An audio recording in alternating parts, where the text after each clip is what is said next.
Épître de Paul aux Galates, chapitre 1er.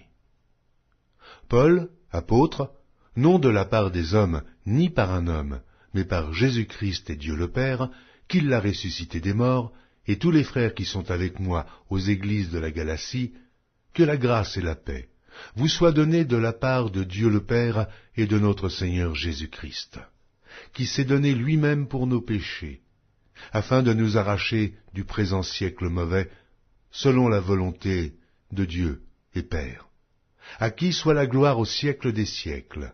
Amen. Je m'étonne que vous vous détourniez si promptement de celui qui vous a appelé par la grâce de Christ pour passer à un autre évangile.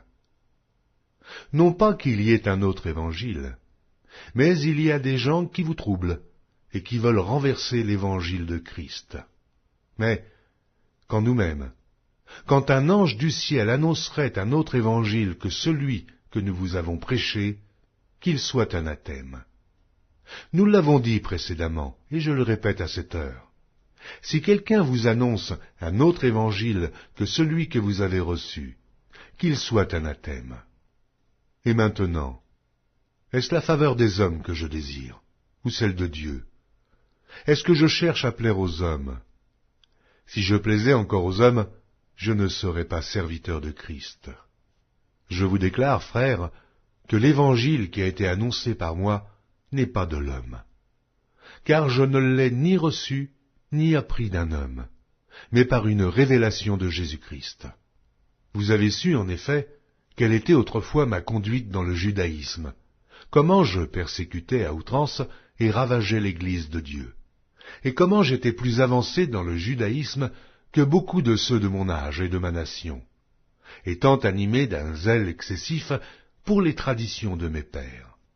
Mais lorsqu'il plut à celui qui m'avait mis à part dès le sein de ma mère, et qui m'a appelé par sa grâce, de révéler en moi son Fils, afin que je l'annonçasse parmi les païens, aussitôt je ne consultais ni la chair, ni le sang, et je ne montai point à Jérusalem vers ceux qui furent apôtres avant moi, mais je partis pour l'Arabie, puis je revins encore à Damas. 3 ans plus tard, je montai à Jérusalem, pour faire la connaissance de Céphas, et je demeurai 15 jours chez lui. Mais je ne vis aucun autre apôtre, si ce n'est Jacques, le frère du Seigneur. Dans ce que je vous écris, voici, devant Dieu, je ne mens point. J'allai ensuite dans les contrées de la Syrie et de la Cilicie. Or j'étais inconnu de visage aux églises de Judée qui sont en Christ. Seulement, elles avaient entendu dire « Celui qui autrefois nous persécutait annonce maintenant la foi qu'il s'efforçait alors de détruire. » Et elles glorifiaient Dieu à mon sujet.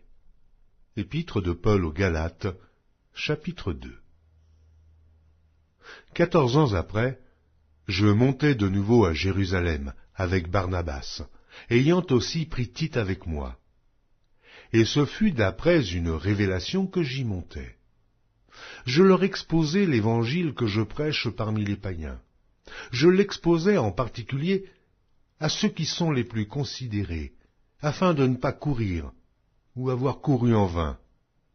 Mais Tite, qui était avec moi et qui était grec, ne fut pas même contraint de se faire circoncire, et cela à cause des faux frères qui s'étaient furtivement introduits et glissés parmi nous, pour épier la liberté que nous avons en Jésus-Christ, avec l'intention de nous asservir. Nous ne leur cédâmes pas un instant, et nous résistâmes à leurs exigences, afin que la vérité de l'Évangile fût maintenue parmi vous. Ceux qui sont les plus considérés, quels qu'ils aient été jadis, cela ne m'importe pas. Dieu ne fait point acception de personne. Ceux qui sont les plus considérés ne m'imposèrent rien. Au contraire, voyant que l'Évangile m'avait été confié pour les incirconcis comme à Pierre pour les circoncis, car celui qui a fait de Pierre l'apôtre des circoncis a aussi fait de moi l'apôtre des païens. Et, ayant reconnu la grâce qui m'avait été accordée, Jacques, Céphas et Jean, qui sont regardés comme des colonnes, me donnèrent à moi et à Barnabas la main d'association, afin que nous allassions, nous, vers les païens, et eux, vers les circoncis. Ils nous recommandèrent seulement de nous souvenir des pauvres, ce que j'ai bien eu soin de faire. Mais lorsque Céphas vint à Antioche, je lui résistai en face, parce qu'il était répréhensible. En effet, avant l'arrivée de quelques personnes envoyées par Jacques, il mangeait avec les païens, et, quand elles furent venues, il s'esquiva, et se tint à l'écart par crainte des circoncis. Avec lui, les autres Juifs usèrent aussi de dissimulation, en sorte que Barnabas même fut entraîné par leur hypocrisie. Voyant qu'il ne marchait pas droit selon la vérité de l'Évangile, je dis à Céphas, en présence de tous, « Si toi qui es juif, tu vises à la manière des païens et non à la manière des Juifs, pourquoi forces-tu les païens à judaïser? Nous sommes juifs de naissance, et non pécheurs d'entre les païens. Néanmoins, sachant que ce n'est pas par les œuvres de la loi que l'homme est justifié, mais par la foi en Jésus-Christ, nous aussi, nous avons cru en Jésus-Christ, afin d'être justifiés par la foi en Christ, et non par les œuvres de la loi, parce que nulle chair ne sera justifiée par les œuvres de la loi. Mais, tandis que nous cherchons à être justifiés par Christ, si nous étions aussi nous-mêmes trouvés pécheurs, Christ serait-il un ministre du péché? Loin de là.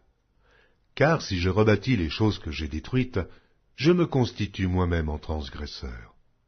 Car c'est par la loi que je suis mort à la loi, afin de vivre pour Dieu. J'ai été crucifié avec Christ. Et si je vis, ce n'est plus moi qui vis.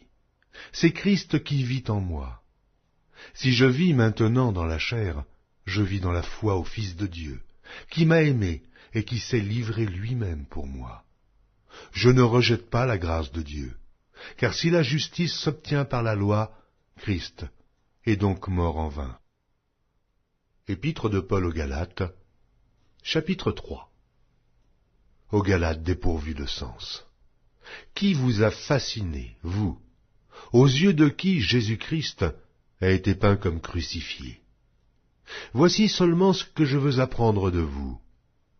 Est-ce par les œuvres de la loi que vous avez reçu l'Esprit, ou par la prédication de la foi? Êtes-vous tellement dépourvus de sens? Après avoir commencé par l'Esprit, voulez-vous maintenant finir par la chair?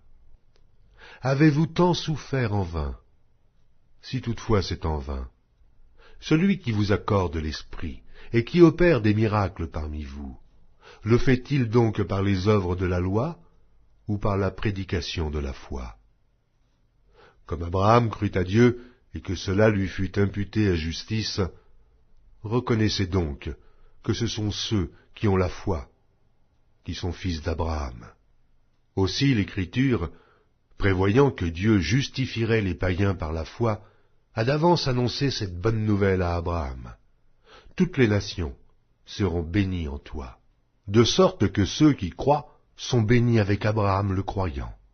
Car tous ceux qui s'attachent aux œuvres de la loi sont sous la malédiction, car il est écrit, « Maudit est quiconque n'observe pas tout ce qui est écrit dans le livre de la loi, et ne le met pas en pratique. » Et que nul ne soit justifié devant Dieu par la loi. Cela est évident, puisqu'il est dit, le juste vivra par la foi. Or la loi ne procède pas de la foi, mais elle dit, celui qui mettra ces choses en pratique vivra par elles. Christ nous a rachetés de la malédiction de la loi, étant devenu malédiction pour nous, car il est écrit, maudit est quiconque est pendu au bois, afin que la bénédiction d'Abraham eût pour les païens son accomplissement en Jésus-Christ, et que nous reçussions par la foi l'Esprit qui avait été promis. Frères, je parle à la manière des hommes. Une disposition en bonne forme, bien que faite par un homme, n'est annulée par personne, et personne n'y ajoute. Or les promesses ont été faites à Abraham et à sa postérité. Il n'est pas dit « et aux postérités », comme s'il s'agissait de plusieurs, mais en tant qu'il s'agit d'une seule, et à ta postérité, c'est-à-dire à Christ.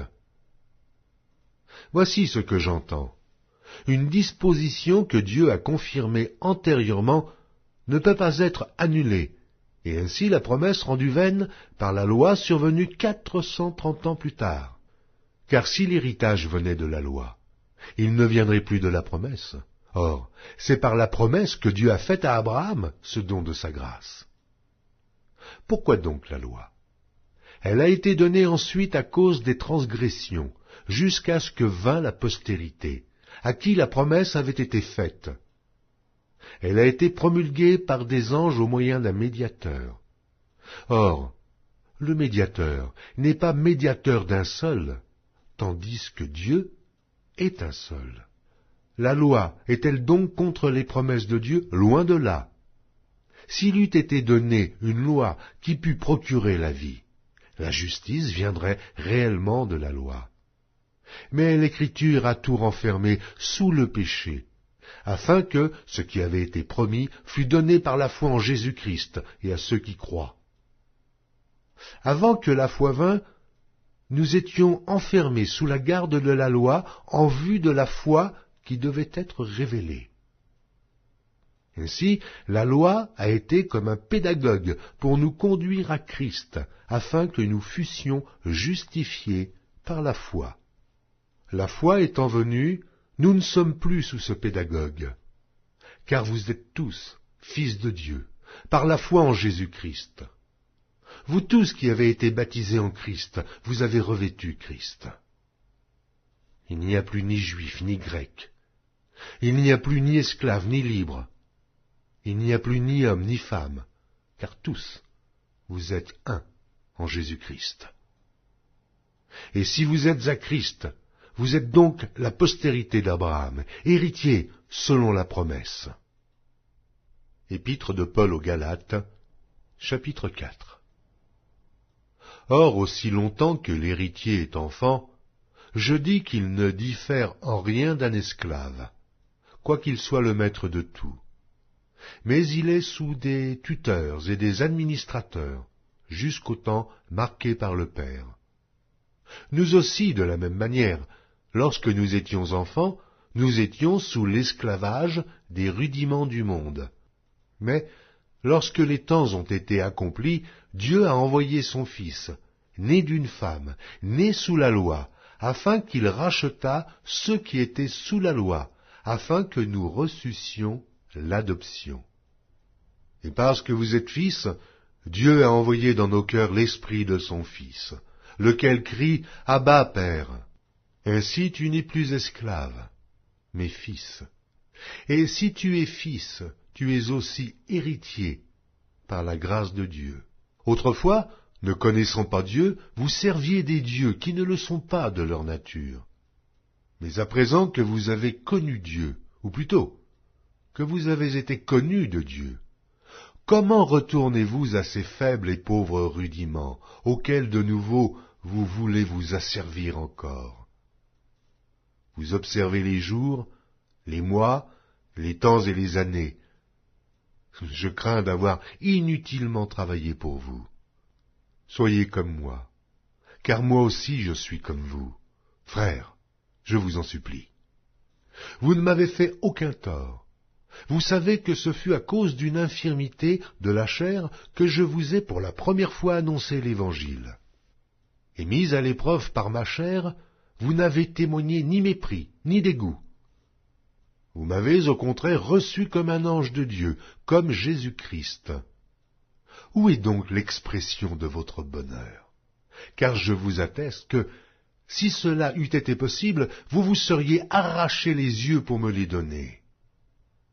Suis-je devenu votre ennemi en vous disant la vérité? Le zèle qu'ils ont pour vous n'est pas pur, mais ils veulent vous détacher de nous afin que vous soyez zélés pour eux.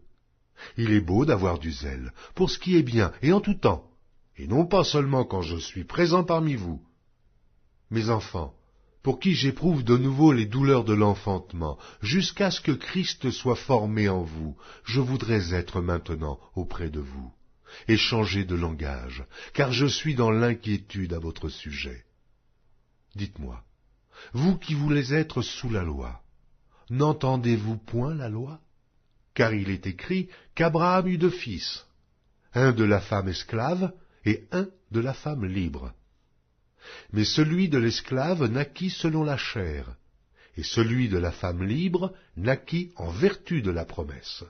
Ces choses sont allégoriques, car ces femmes sont deux alliances.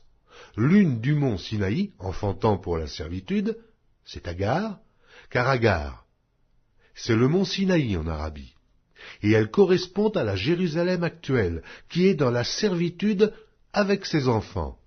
Mais la Jérusalem d'en haut est libre, c'est notre mère, car il est écrit, « Réjouis-toi, stérile, toi qui n'enfantes point, éclate et pousse des cris. Toi qui n'as pas éprouvé les douleurs de l'enfantement, car les enfants de la délaissée seront plus nombreux que les enfants de celle qui était mariée. Pour vous, frères, comme Isaac, vous êtes enfants de la promesse, et de même, qu'alors celui qui était né selon la chair persécutait celui qui était né selon l'esprit, ainsi en est-il encore maintenant. Mais que dit l'Écriture?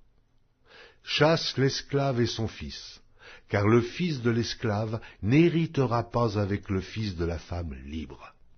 C'est pourquoi, frères, nous ne sommes pas enfants de l'esclavage, mais de la femme libre. Épître de Paul aux Galates, chapitre 5.